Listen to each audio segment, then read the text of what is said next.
Radical Los Angeles DA George Gascón is calling out the recall effort against him, blaming conservative media and tough-on-crime types for the outrage over his policies. It's personal to our next guest, whose son was brutally murdered in 2018. She recently watched as two of the suspects in her son's case had their special circumstances dismissed, meaning if they are convicted of murder, if they're convicted, they could one day walk free.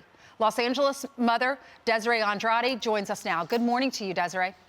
Good morning, Ainsley. Good morning. First, if the audience hasn't heard your story, tell us what happened to your son. In 2018, my son was brutally murdered by 5 suspects. He was kidnapped, taken to a home, and murdered in a home.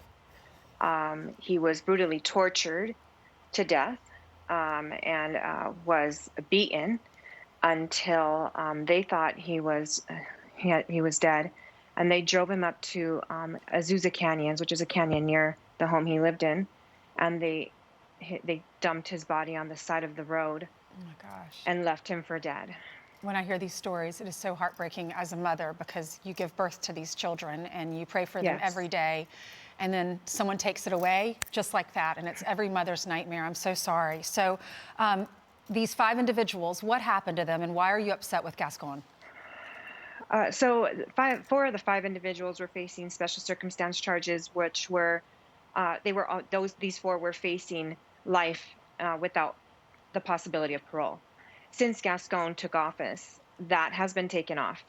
They are no longer facing that life sentence. And now they are looking at 25 years and only having to do 80% of that time, which is only 20 years. And they could possibly be out free, which is asinine to me. I'm dealing with the life of my son that will never, ever be back. Mm-hmm. And they will one day be free and be able to live their life. That's what I'm fighting for right now. Right, and how someone could actually do that to another human being is just beyond. What do you say when you hear that Gascon is just blaming the media? Honestly, who is he going to blame? At this point, I think he's just trying to reach anywhere he can. It's not the media. It really is not. He cannot put any blame on the media. I'm going to speak for myself here. I myself am fighting for justice. It's not in any way being encouraged by the media, encouraged by law enforcement, like he says, or tough on crime groups. Seriously, this is a mother speaking here. I am a victim's mother, and I am fighting for my son. I am fighting for what's right. So he cannot put any blame on anyone. And this is it's sickening to hear what he has to say. How do you get through life knowing that your son is never going to be in your house again or at Christmas time with your family? How do you do it? It's a daily fight. Every day I wake up, one child less. And it's a hard reality. I wake up every morning thinking of my son. My son and I were the closest that anybody can be. He called me every single day, at least 2 to 3 times a day, to tell me he loved me. I mean, this kid was my everything, my only son. How do I get through things? At the end of the day, it's my faith. And I know that I will one day get justice, and that this fight is going to be reality for me. Yeah. What do you miss the most about him? His hugs. Everything. His hugs. He had the best hugs, missed his smile, his laugh. He was just a beautiful person all the way around. If you could go face to face with Mr. Gascon this morning, what would you say to him? I would say to really think about what he's doing, damaging these lives. Listen to me, listen to these mothers, these families out there that we're all suffering through what he's doing to us right now. But honestly, the main thing is he needs to look at this as a case by case, not as a blanket policy.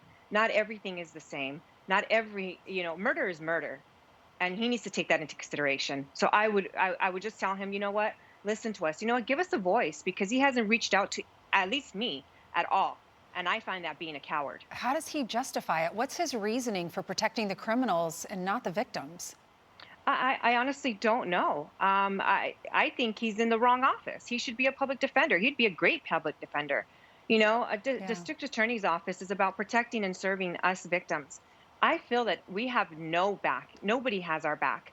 And it's sad. It is very sad where You have criminals over victims.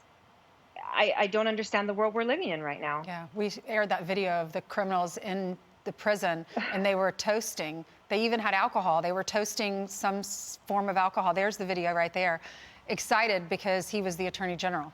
What was your reaction to that? I cried. Really? I cried. Why did you cry? I mean, I feel for that family that saw that. I would hate to see my son's killers toasting to an evil man, knowing that they'll be out free and laughing the way they were. Like, that's their homie? Please. It just broke my heart. It really did. It's scary times. Desiree, you have a beautiful heart. You are just gorgeous inside and out, and I'm so sorry that you've gone through all of this. My heart breaks for you. I don't know how you do it.